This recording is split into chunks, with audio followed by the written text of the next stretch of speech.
everyone. It's great to see you all today. It's December 1st, 2022. Hard to believe we're getting near the end of the year already. Today we've got a fantastic program. The topic is the first 5 minutes, maximizing the potential for success in mediation. And I'm sure we will learn a lot. As you know, these programs, Will Work for Food, the New Possibilities Hour, they are the speakers and everyone is donating their time. There is no charge. We merely ask that you make a donation to either the food bank of the speaker's suggestion or to one of your local food banks. And it's just amazing how much has been raised so far. Jeff, you've got the number, I think, today. How much are we so far, and what does it mean? Thanks, Jean. It's just fantastic. So far, since we began this in the spring of 2020, our generous audiences have contributed a grand total of $334,692.35 to food banks around the world in honor of our great speakers. Every dollar provides many meals for people in need all around the world. So that's millions and millions of meals to combat food insecurity. Thank you all so much. We look forward to continuing long into the future. Jean, back to you. Thanks, Jeff. It's just amazing, and that's so many meals. So thank you so much, all of you, and let's hear what we've got today. We have two speakers today, Brenda Waugh and Elliot Hicks.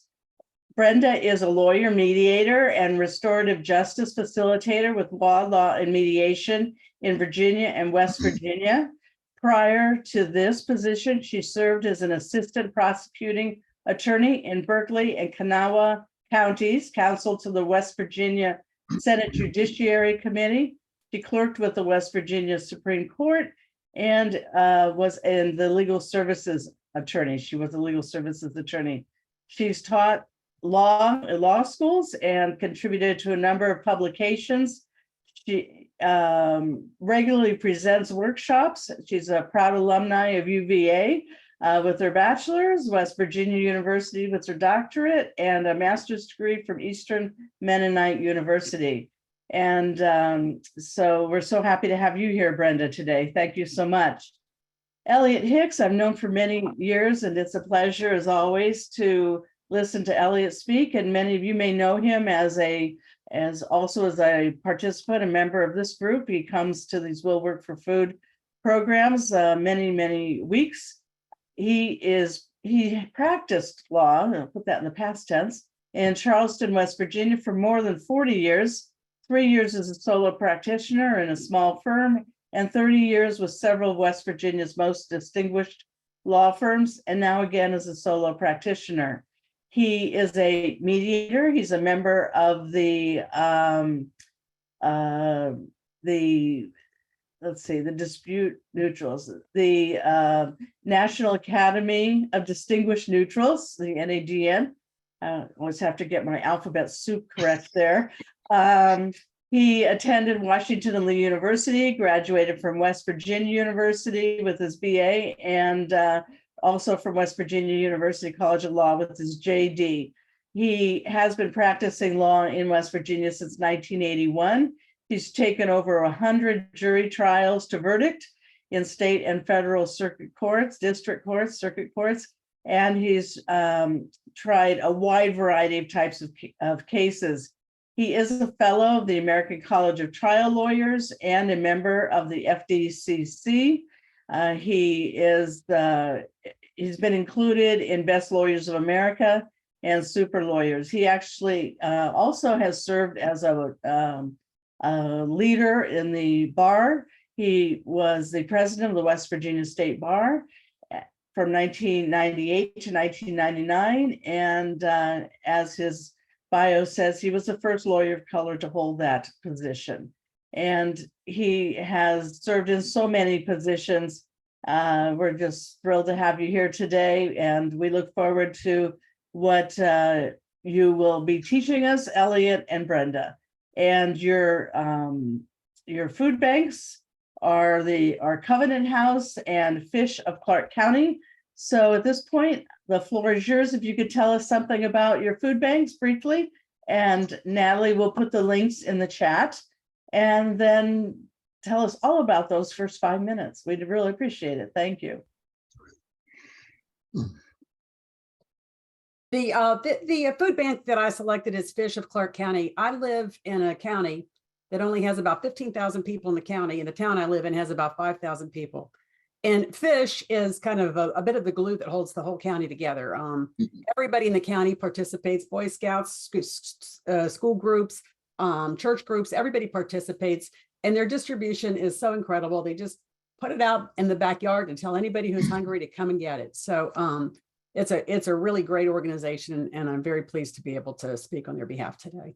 Yeah, and Covenant House has been in the Charleston, West Virginia area for a number of years now, and has really helped us deal with the issues that we have with that everybody has, with so many people who are without a home or without enough food. And we're really proud of that. That Covenant House has weathered a lot of political storms that are now very visible, where city officials wonder whether it's a good thing to invite people from other places to come and become nourished. They have been on the forefront of that, and they've done this in a way that has been very good, and we're just proud to see that they've survived for well over 40 years themselves. So that's my food bank that I suggest donations to. I know that the links to those food banks are in the chat. So with that, Brenda, do you want to go ahead? Okay, let's start by sharing the screen. And I'm going to click the little box that says share sound, which is great because I don't always remember to do that. And I'll share there.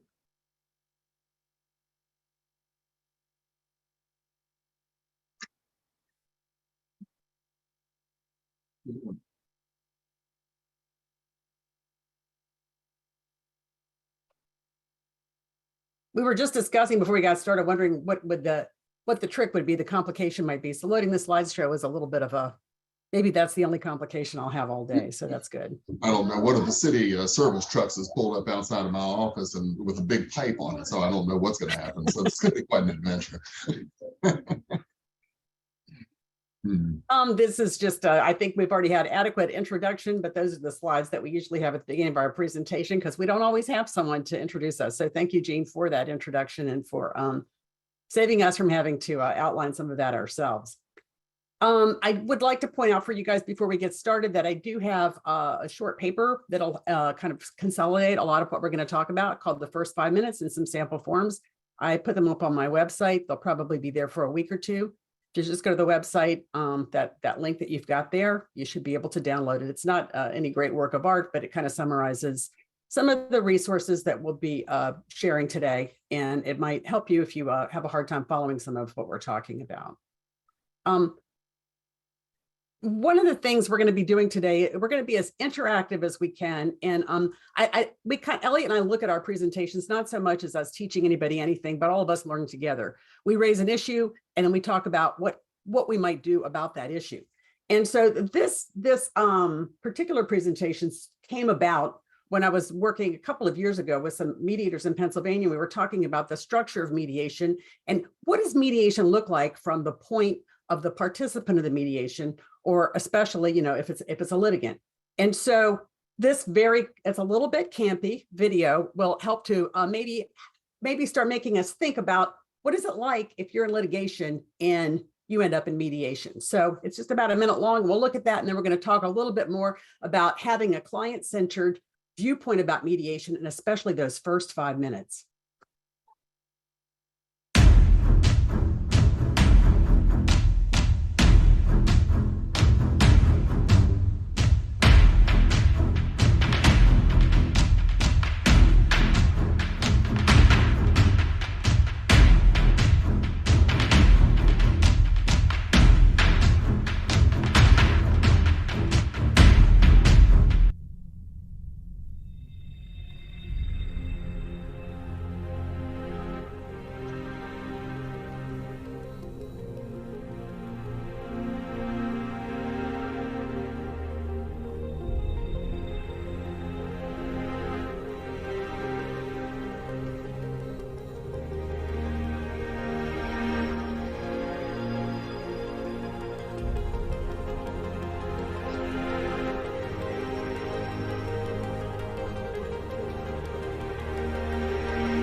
So that's the way I was kind of trained to do mediation. I think a lot of us were trained that way. And so we've been trying to explore, is there a better way?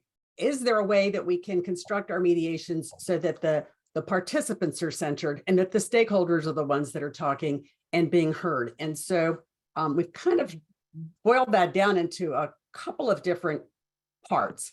One is preparation, and the second is listening. And so we're going to start today talking a little bit about how preparation to mediation can make it so when the mediation begins, the litigants or the participants can be front and center. And then we'll go on and talk a little bit about different ways to listen and structure that first 5 minutes to be able to avoid positioning and to really be able to put the participants at the center of the mediation. So, Elliot, I think you're going to Oh, sure. Yeah. I mean, our thesis is that there's a way to get better satisfaction out of the experience that we give to litigants during mediation. We think that we can, that if we invite them in and make them a centerpiece of the mediation, you would think that would be something everybody would know, that we are going to make them the centerpiece of the mediation, but that's not the way it always works. And Brenda's slideshow lets you see that. Often there are lots of different ways that lawyers have to approach their clients' participation in mediation.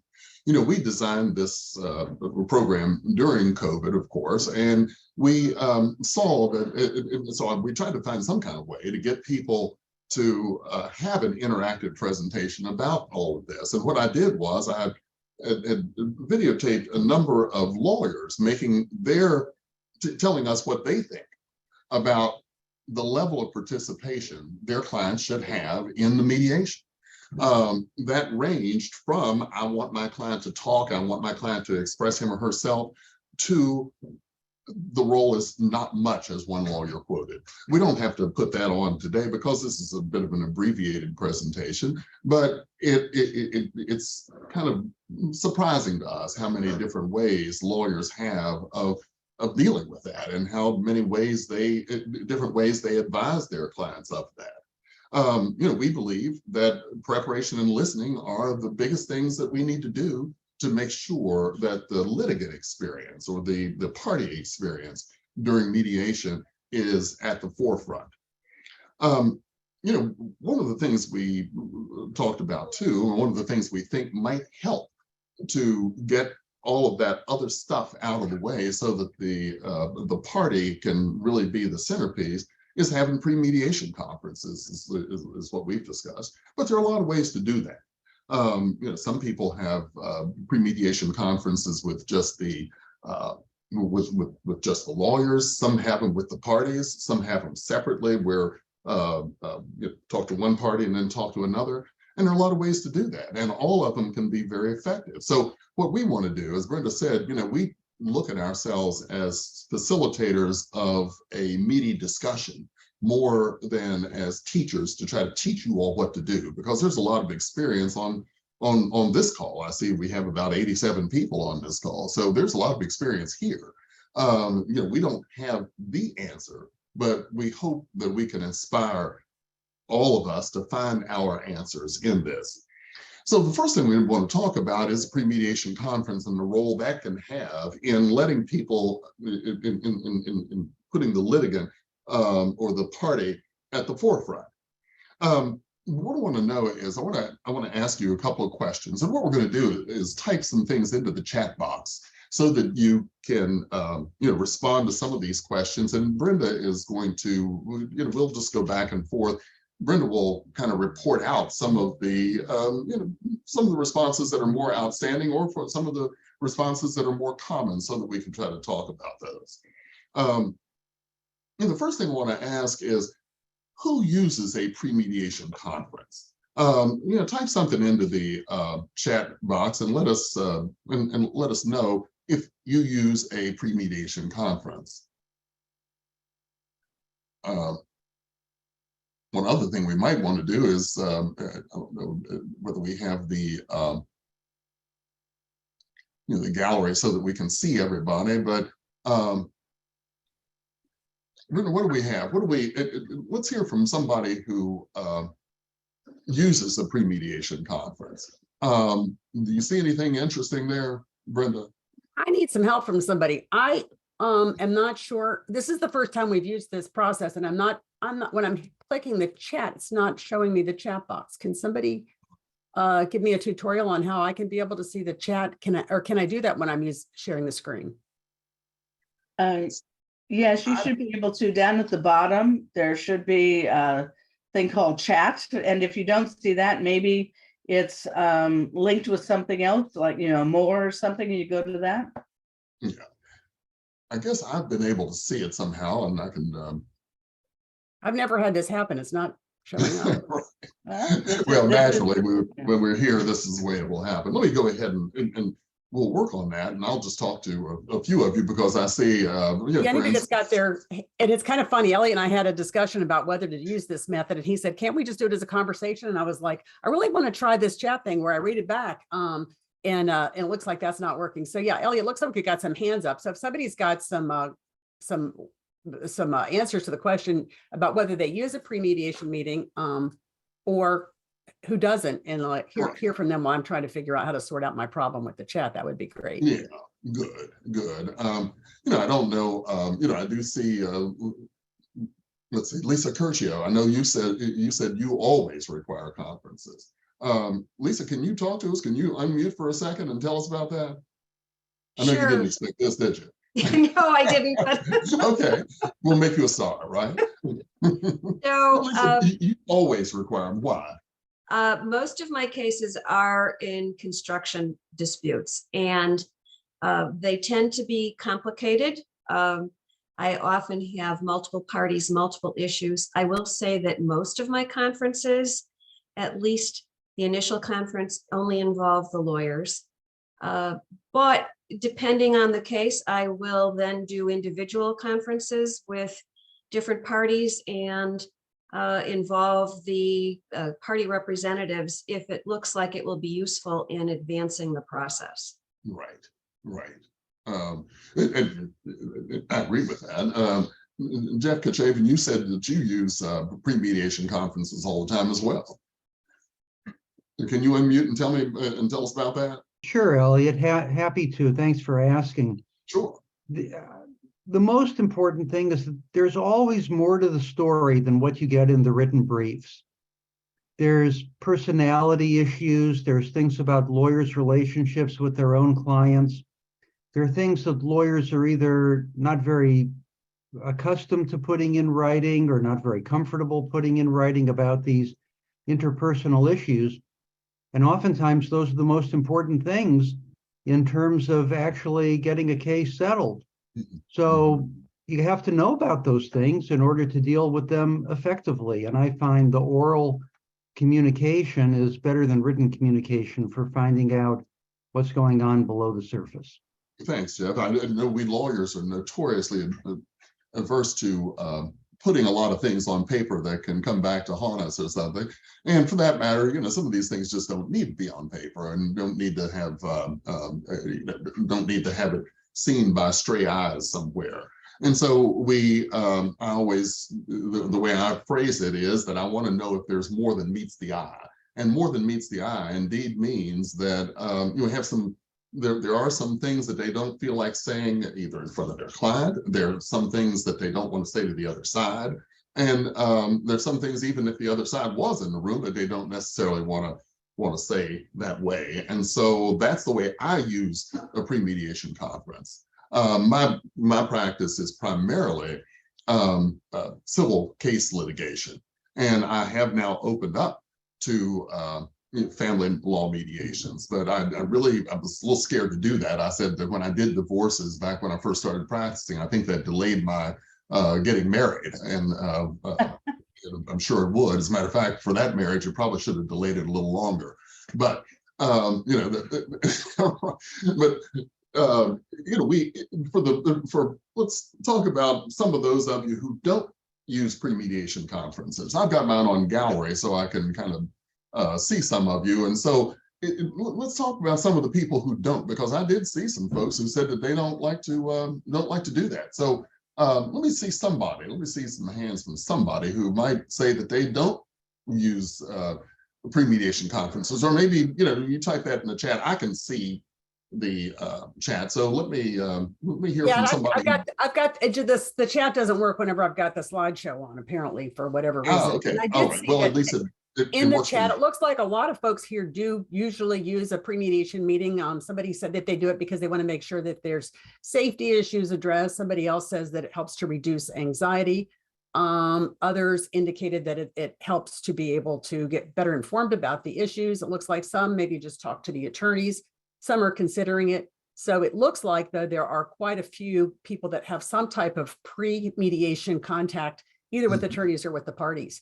So those of you who have anybody want to answer the second question in the chat box or raise your hand, like who doesn't use a pre-mediation conference and why do you not use one? Mhm. We Yeah, got, if somebody deliberately does not, I'd love to hear about that.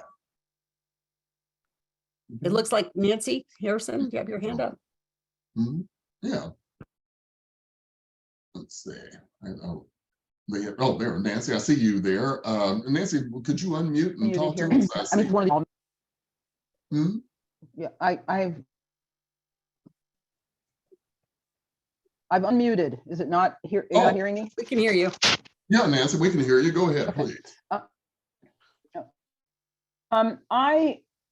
My practice is primarily referred, and pretty much for the most part, it's all workers' compensation cases, which was my area of practice. So most of the time, I know the lawyers, and we're mediating typically fairly narrow issues. Sometimes one of the lawyers will alert me that, you know, they've got a particular client problem or something like that. But I guess I'm sort of, I have a further question that I put in there. It's like, if you're talking to the people, why are you calling it pre-mediation and not part of the mediation process? I mean, you know, when I start the mediation, I introduced yesterday, I was thinking like, I'm kind of talking a long time, which is partly a function of doing things by Zoom. But and sometimes people, they want their client to be involved or they don't want their client to be involved, depending on the client. And I know most of the people I'm meeting with, you know, some a yak, or you know, or the lawyer does the whole thing just because that's the way the client, they want to handle it. And the same lawyer can do it differently depending on their client. But I guess I don't understand why you're calling it a pre-mediation. Like, it's part of it is part of the whole process. And I guess with the court referred ones, you know, we're paid for 2 hours of mediation. That's what we get paid for. So I think in the court ordered ones, and particularly the people I know who do work compensation, were not included. Okay. Now, Nancy, we're not hearing some of the things you're saying. We're not hearing some of the things you're saying just because of the connection. Let me talk to. Sorry. That's all right. That's all right. Let's talk to. There are a couple of other folks who had some things. Janice Ty, will you unmute? Yeah, Janice, what? Yes. Hello. Good morning. Yeah. Good morning. In one of the areas that I work, we do not do pre-meets. It's in a court jurisdiction. The litigants are sent to mediation, and it's not a litigation process. So interestingly, we do not start with the lawyers presenting positions. Lawyers have already had that opportunity through the claim and dispute notes. So part of the beginning of the mediation is clarifying roles, including the roles of lawyers or counsel. Participants represent themselves. So we start with the participant's story after they have agreed to the process. So in that situation, we are really focused on effectiveness for time. And so that's the reason that the court does not include a pre-meet in that situation. Now, in other situations, yes, I agree with all of the comments and so forth, that yes, we use. And speaking like of this time, is happening based upon what Elliot, kind of, Elliot, we're running a little bit short on time. I think that we need to go through the next two slides pretty quickly. And I think that some of the questions you guys have raised, we're going to raise a little bit later in the program, particularly about how to elicit the storytelling and a little bit more about why we're calling it a pre-mediation meeting. And so we're going to have to go through these next two slides quickly. So if you can just type in the chat box, you know, is your pre-mediation contact with the parties? Is your pre-mediation contact with attorneys? Just type in the chat box and share that way. If you don't mind, that'll make it so we can move through a little quickly. Is it by phone, video, or in person? Do you get written materials before the mediation? And is there anything else that you want to add about your pre-mediation contact? So just if you could type those things in the chat box, and then we'll look to also to hear from those of you who don't. Elliot, you want to? Yeah, sure. I haven't, you know, I didn't say anything, of course, but Brenda is my police officer on time, and sometimes I get a little loose on this, and so that's why the synergy is so good that we find a lot of ways to complement each other, and this is certainly it. When we talk about pre-mediation contacts, you know, let's talk about that. The question that you raised just a while ago about pre-mediation. You know, what I use, the words I use are the mediation session, and I talk about about the session as opposed to the part of the mediation that I'm doing before we get together or get in the same building together. And so you know, it is, I think that's a language thing that does need to be corrected so that we can correct that in our own minds. Let's see, I see a couple of things in the chat. You say Kristen Rickon says that she never does the pre-mediations by phone or pre-session contacts by phone, but does that in a brief. And you know, as we said, there are some things that people, you know, don't necessarily want to say, and I'd love to hear or love to discuss how we get past some of that. You know, whether they include the parties to the mediation.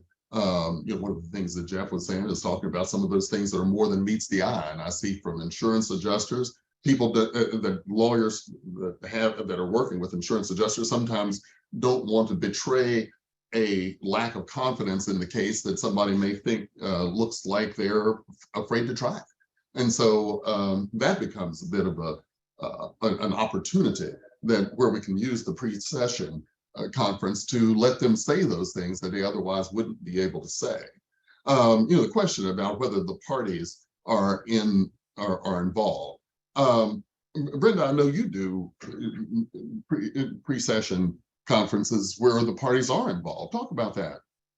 Yeah, it really depends on the type of the case, what I do, but I prefer to meet with the parties ahead of time. Sometimes it's jointly with all the parties, sometimes it's individually, and addressing the question about what is it part of the mediation. And I feel like when I'm talking to the folks themselves and I say, the mediation is going to be on Monday, but the week before that, we're going to meet and talk about it. I think that helps them to know that on Monday, they're going to get to tell their story. And when we get together on Wednesday before that, they're going to get to hear about what the setting is going to look like. So it is kind of all comprehensively part of a mediation, but I really like the parties to know that when they come in for their mediation, they're going to be heard. So yeah, Elliot, sometimes I work with parties, sometimes just attorneys, and it just depends on the case. But let's go ahead and look at the folks that are not using them and what the challenges are, so we can talk a little bit more concretely about those first 5 minutes and the storytelling that somebody mentioned earlier that happens in that first 5 minutes. So if anybody can think of challenges to having a pre-mediation conference, please feel free to type that in the chat box, or a way that you might address the challenge that somebody else is typing in a chat box. If you can think of a challenge or a way you might address that challenge. Yeah. And then if you're not having them and you think you're comfortable not having them, I mean, what can you teach us about why we shouldn't have a pre-mediation meeting, or what to be worried about a pre-mediation meeting, or where the caution is there on the pre-mediation meeting? Yeah, do we have anybody who's weighing in on that? You know, one of the things we talk about is the difficulty is some people don't want to assemble their client for a pre-session conference. You know, we and others, as I say, may want to say something they don't want their clients to necessarily be involved in. But for the you know, you see, I'll go with the cons first. We talk about logistics, and I think Brenda typed this in, especially before video options. I mean, right now we have video options where we can let the party see us and develop some comfort with us before they come into the mediation session. Some people don't want to spend that much time, and there's some kinds of cases that we handle that don't have that really, you know, don't get that kind of time. I heard you talk earlier, I think it was Amy, about you get 2 hours and that's it. And so the question is, why do you spend some of that time on something that happens before the session or not? Any other talk about why not to? You know, Brenda, what are you seeing in there? What are you seeing? I actually, I like that, you know, Don Rose says that he usually has a Zoom with the attorneys before the submissions. That's an interesting way to do it. I know I always wait until I get the submission, so I'll be able to have a deeper talk with the person who's who's submitting that to me. I think that we had a lot of pros to add from the chat that happened initially, and I appreciate everybody that. Now we have some more additions to make on this slide. When we look at the pre-mediation conference, here are some of the content that you might have at a pre-mediation conference. And again, what this does is help set everybody up to come into the mediation ready to participate. And it depends on what kind of case it is and who's involved as to what you're going to do. But I usually like to make sure the agreement to mediate's signed before we even meet for the mediation. And that's probably the most important thing that happens for me in the pre-mediation meeting with the parties, is to sign the agreement to mediate and make sure the parties all understand what mediation is. So many times they come in and they have no idea why they're there or what's going to do, and they think I'm actually going to make a decision. So these are some of the things that you could have at a pre-mediation conference. And if you want to type into the chat box, if you can think of anything else that you think is important to include in a pre-mediation meeting or conference, that I'm sure everybody would love to hear that. The other part is the logistics and how you set it up. You know, I typically have I have a person that does a lot of my client relations, and that's the person that does a lot of the setting up the pre-mediation meeting. We use online scheduling, and just the real key is to make sure that they understand that this is a meeting to get ready for the mediation. And so the logistics usually involve the online scheduler and my client relations person. So having covered the pre-mediation meeting, that's the preparation we were talking about. We are going to change gears a little bit and look at listening. You know, when we talk about people, about how the parties get satisfaction in a mediation, parties want to be heard. I have a friend who has used me for mediations, but really doesn't like to use me because he likes to kind of beat up the mediator a little bit. And he doesn't want to do that with me because we've been friends for quite some time. So, you know, and one of the things he said, he has a different way of approaching mediation. He, you know, perceives himself as a high-dollar lawyer who guides his client through the case more than, you know, there's not a whole lot of self-help when he takes over a case. And so he wants to be the one who does a lot of the talking and that kind of thing. And one of the things he said to me that I put in, I made a blog post out of it. He said I was too slow on the wind up. Because what I wanted to do was to hear what the client had to say. And I wanted to give them time to talk and to become familiar with me and to feel and to develop confidence in the things that I would say to them when I come back from the other room. So I do give them time to do that. I do try to ask them, how are they doing? I mean, completely aside from the lawsuit, how are you doing? How are you feeling? How are you, you know, how is your life right now? You know, somebody who's very heavily invested in the lawsuit is going to start to talk about their aches and pains and things like that. But sometimes you get a real revelation when you see this person that says, look, I'm making it. I'm doing okay. I'm doing what I'm supposed to do. And I'm just trying to survive, but I do need compensation for whatever happened. That slow on the wind-up thing, I thought was kind of funny, because I think it belies a lack of understanding about how to get client satisfaction out of the mediation. Brenda, you and I have talked almost, I guess most of the time we talk about how to try to make this a valuable experience, because it has to substitute for being in court. You don't get to go to court a whole lot anymore. And so how do you make that experience feel like they got their day to say what this other party, what they believe this other party did to them? You know, the way we do that is by giving them a chance to talk, and by us listening. You know, we think that's awfully important. There's several ways to listen too, and Brenda's going to talk about some of those and from some of her training. So I learned a lot when I got my master's at EMU. I went to the Center for Justice and Peace and got a master's degree. And that was the first time I heard about appreciative inquiry and narrative theory of conflict. And after I did that, I was doing some court referred mediation in Berkeley County, and found that we would sit down for the mediation and I'd ask everybody, how they felt or what was going on or to tell their story. And what I noticed is that they tended to get very positional with that type of a question.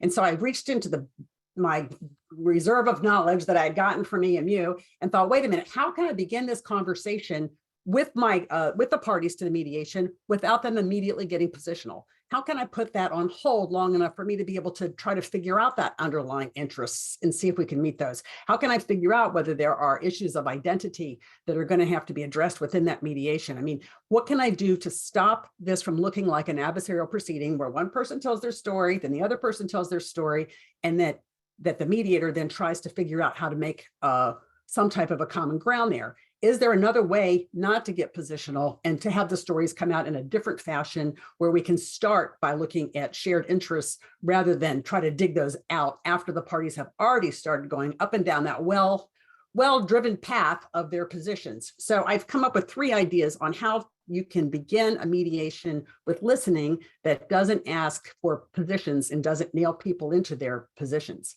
And so I'm going to talk briefly about each of those. And I'm certainly not an expert on any of them, but I have found them to be pretty helpful. So many of you may have heard of appreciative inquiry. David Cooperrider came up with it when he was working with businesses on how to improve their business. I think his first contract with this was with Hunter Douglas, the blind company. And what he says is that if we focus on what is working and build out from there rather than what's failing and focus on that, then we'll have better opportunities for growth. I think the same thing happens in mediation. How can, instead of starting by where's our conflict and what's wrong, how can we start by looking at what the potential common ground is and build from there? And an example. May I jump in to say something? Brenda? Sure. I want to compliment you, because you know, in our work together, we not only just talk about these things for the purpose of presentation, we talk about them so we can learn too. And I had an incident where a local university had some conflict between its administrators. And I hadn't really heard of appreciative inquiry, and our talks, the talks that Brenda and I had, really clued me in and really helped when I met with these administrators to start to talk about the good things, and got them in a different in a mood to talk about their conflicts in a very, very different way. So that's one of the things that appreciative inquiry does. Brenda, you have another example. I'm sorry to interrupt, but I just thought it was important. No, I'm glad you did, because that shows another context of where you can use it. And it's not just for a family law case, but that's where I find it to be really helpful. So that when I'm working on meeting a parenting plan, instead of starting and saying, well, who wants what, or who wants to change this custodial time, I start with saying, well, what really works for you about this plan? Or what makes your child thrive? Or what makes you feel good as a family? I mean, start with what's really working with what you do. And every now and then, of course, I get somebody that says, nothing works, this whole thing sucks. But most of the time, if I'm patient and try to focus, really keep asking questions like, well, when is the last time you had a really great time with your child? We can get to that appreciative inquiry part and then build on that and say, okay, well, here's where we've got what you guys really like. How do we build on that to make your parenting plan work? And again, you've got the materials that you can get the article, and there's a little more detail in that. So conscious curiosity is in some ways, it's so simple that it's odd that I would include it. But basically, it's an idea of suspending your judgment. And of course, as mediators, that's what we're trained to do. But as lawyers, we often rush to judgment. So I find by thinking about conscious curiosity and trying to, when I begin the mediation, rather than trying to discover positions, just start asking questions that I'm curious about and that I have genuine curiosity about, to get the folks talking and sharing that information to me. Again, I find it challenging to suspend judgment and not think about the legal case during this stage, but I find that conscious curiosity can be a good way to elicit the information and learn more about the problem before you start looking at positions or solutions.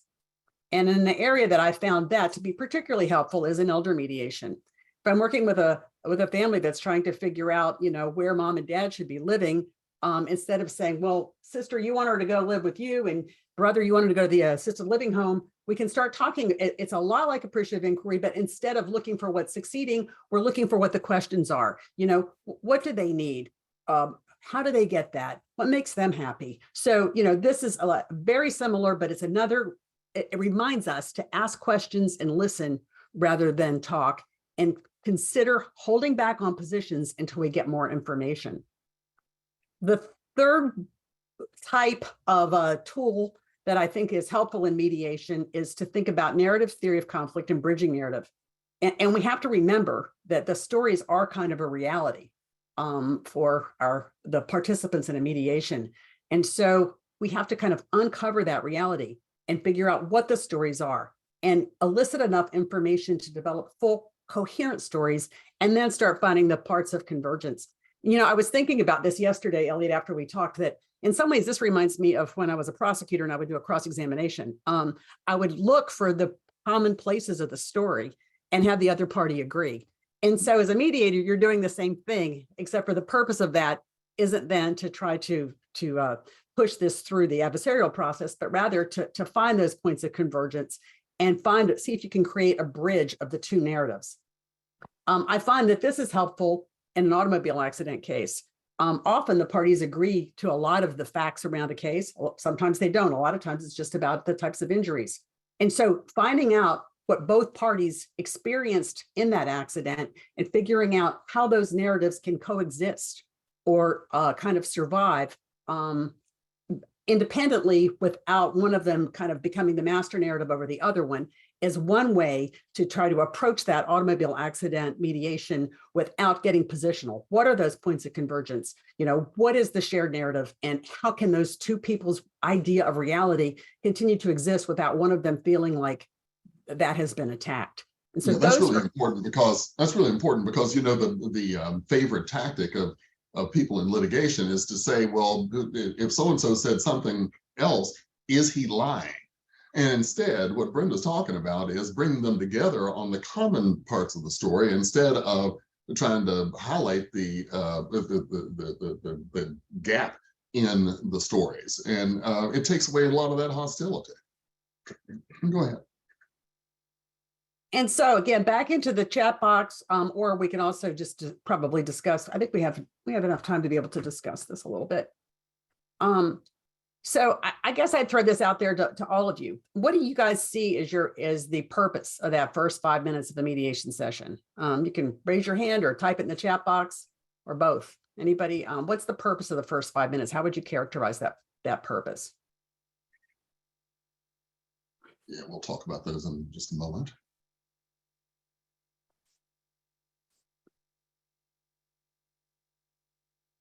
Type it in the chat box, and also, so Kate and David, you have your hands up to. Mm-hmm. Yeah, good. Yes, although I could put it in the chat box. I'm seeing the chat box now. I think one of the most important things is to get the people comfortable while being clear about our neutrality. That often settles people down quite a bit. And I don't think of my pre-calls as, I don't think of what I do as being a pre-mediation call, but it really is, because I clear up the issue of, are there going to be other parties involved? I don't get into too much on documents, because that is going to make that call 45 minutes longer, and I'm not charging them for that. But to basically tell them, you know, I don't make decisions and all of that. So in the first 5 minutes, we already do have some degree of an association, some degree of a relationship. Mhm. So, David, there's David Geffen there who has had his hand up. He was going to make a comment on the other part we were talking about. David, can you unmute so that we can, let's see. Yes, because I'd love to hear your comments. Let's see, David, did you just get your, I don't know, did that just get stuck there? Okay. All right, we'll move on. I'm sorry. It's just that he had his hand up before. There we are. I'm right there. Oh, there he is. Oh, well, ladies and gentlemen. Yeah, David, go ahead. You were going to have a comment. Well, thanks for that. I just wanted to say about this particular portion, the first 5 minutes, I want everyone to know what they can expect of me and how I will give everybody an opportunity to say what they want and take the time they need to say it. And also just to let them know my personal style so that they relax. I know so many people come to mediations very uptight, not knowing what to expect and prepared for a fight. And I calm them down and say this is a slow game, not a fast game.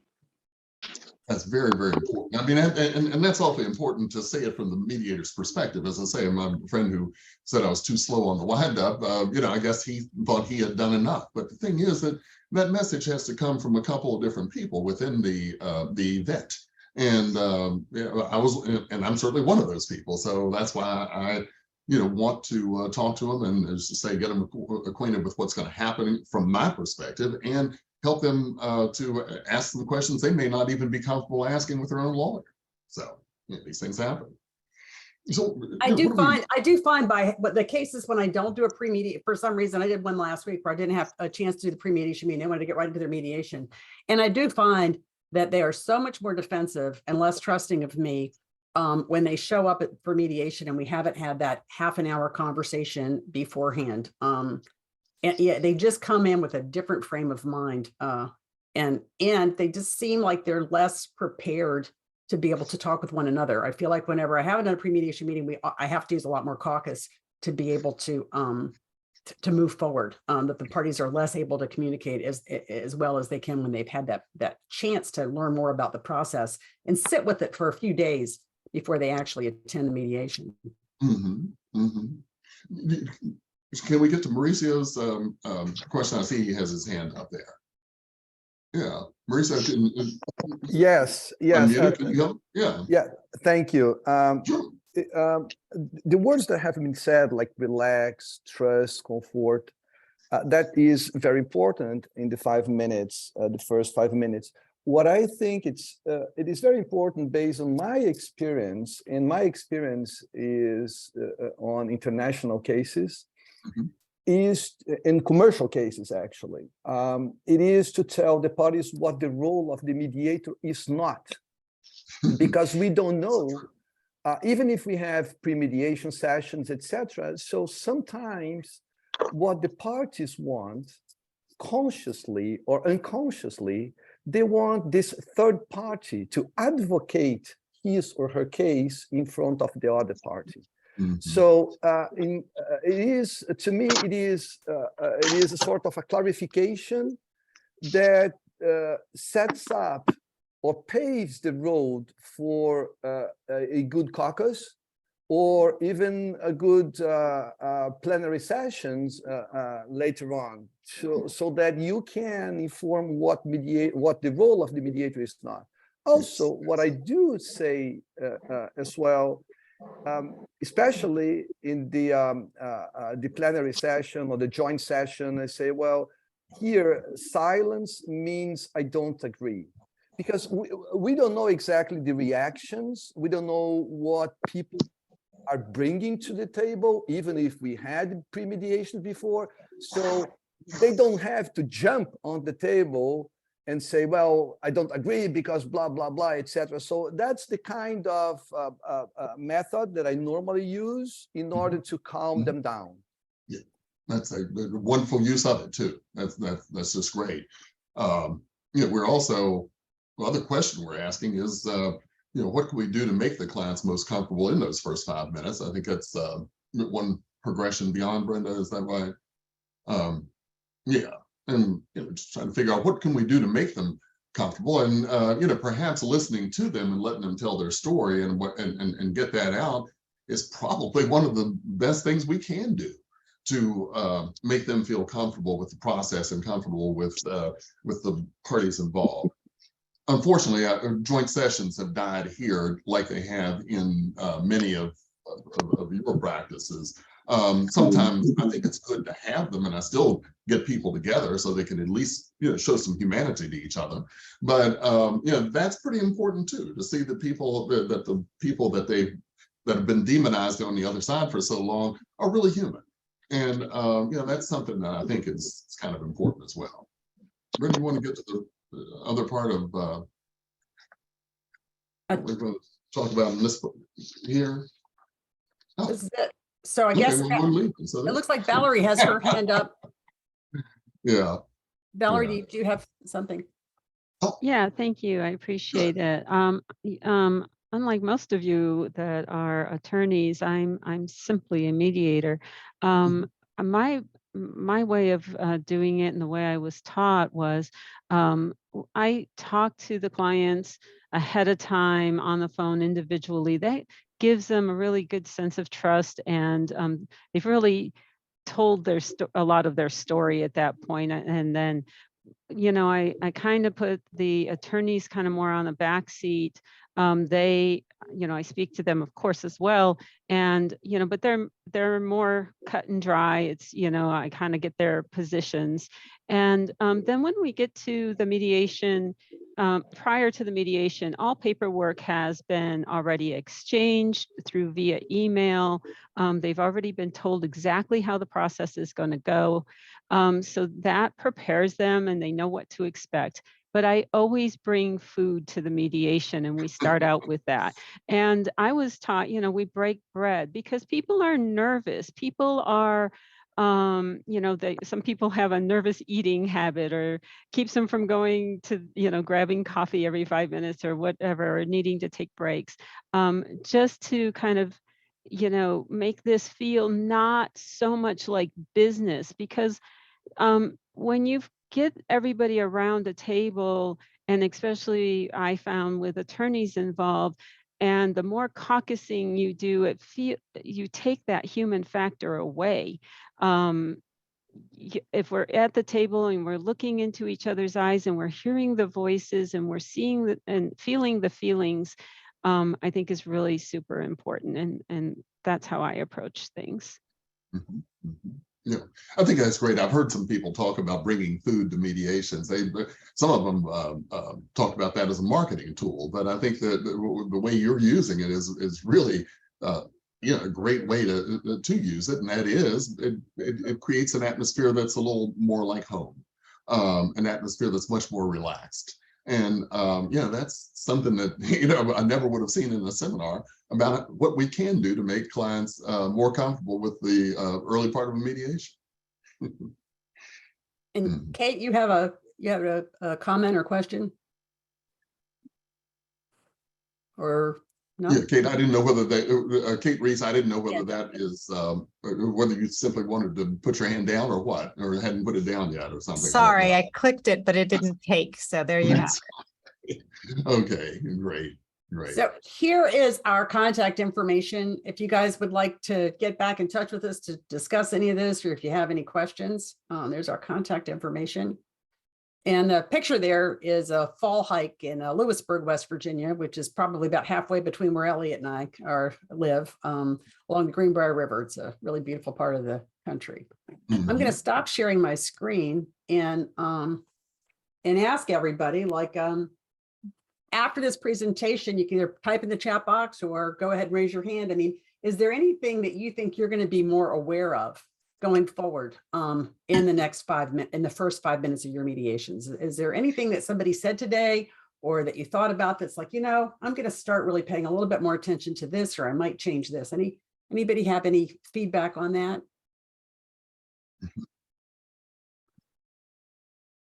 This is Jean. I liked one of the comments in the chat said that he told the people that if they write down their question, he will give them, he or she, I'm sorry, whoever it was that wrote that, think it was the gentleman, that they will give the person the time to talk uninterruptedly if they, the mediator can finish what they're saying, which sends a message about listening. Jim Matulis asked a question about, or made a comment about the pre-mediation or pre-session meeting and how you have one without looking like you're just trying to beat in some more billing time. I think the quality of that time is what makes that happen.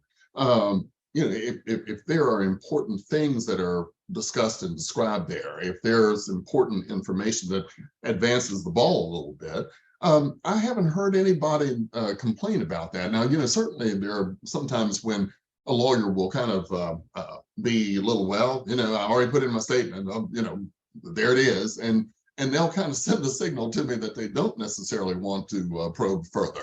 But, and that's fine. We have to be cognizant of the cues that we hear from others too. So I think they'll kind of tell me, but I haven't heard anybody complain about that. I haven't heard anybody say, wow, that was pretty useless, because sometimes that's more useful than some of the things that happen during the session. So I don't know. I think that's a good question though, because I've heard people talk about that before, and I've heard, some concerns, but fortunately not very many. I see a few things in the chat box that I would like to just talk about for a second. Looks like Paul Sheridan asked about, on the other, it's nice to have a pre-mediation meeting, but and discuss the preliminaries, but what about not giving the exact same presentation to each party, so that if you're in a joint session, you tell the parties what mediation is going to involve. It's different than when you do it in a pre-mediation session. And I think that is probably a little bit of a drawback to the pre-mediation session, that the parties don't know for sure that you're telling each other the same thing. And I just think that when I'm working on that, what I have to do is really focus on building that trust and try to overcome that concern through building trust. And Valerie asked about using elders in mediations. I try to use all the stakeholders as often as possible. Anybody else have other comments? Lori, good, focusing on what's working rather than the negative. That's great. Focusing on points of agreement. Advantages of being an active listener. It's so funny that when we do mediation training, we have all of that listening. We learn all that, we do all those listening exercises and learn how to be a good listener. But then sometimes I've just been in mediations, and for some reason, it seems like I'm the one doing all the talking. And so I think we need to make sure we're always mindful of that active listening and making sure we're using those skills. Well, we have a couple minutes left. Does anybody have any further comments about what they think about these first 5 minutes or about mediation preparation? Well, I think I learned a lot from the notion of using appreciative inquiry. I'm familiar with appreciative inquiry, but I had not thought about using it in the sense of a mediation, and how to, as several people in the chat comment, how to focus on the positive stuff. So appreciative inquiry, that to me is a good learning outcome from this session. I appreciate that. Thank you. Thank you. Right. All right. Well, it's 1 minute till the top of the hour. Thank you so much. It's been fascinating, Brenda and Elliot. Thank you for being with us today. Thank you, everyone here. We had more than 80 people at the height. It's just great. Jeff, do you have any comment or thought that you wanted to express before we say goodbye? Just want to thank everybody for being here and hope that they are able to contribute. If they are able to contribute, please consider the Covenant House of West Virginia and the Fish of Clark County food banks. We appreciate that. Thank you all. And if you would let us know, we would be thrilled to add it to our running total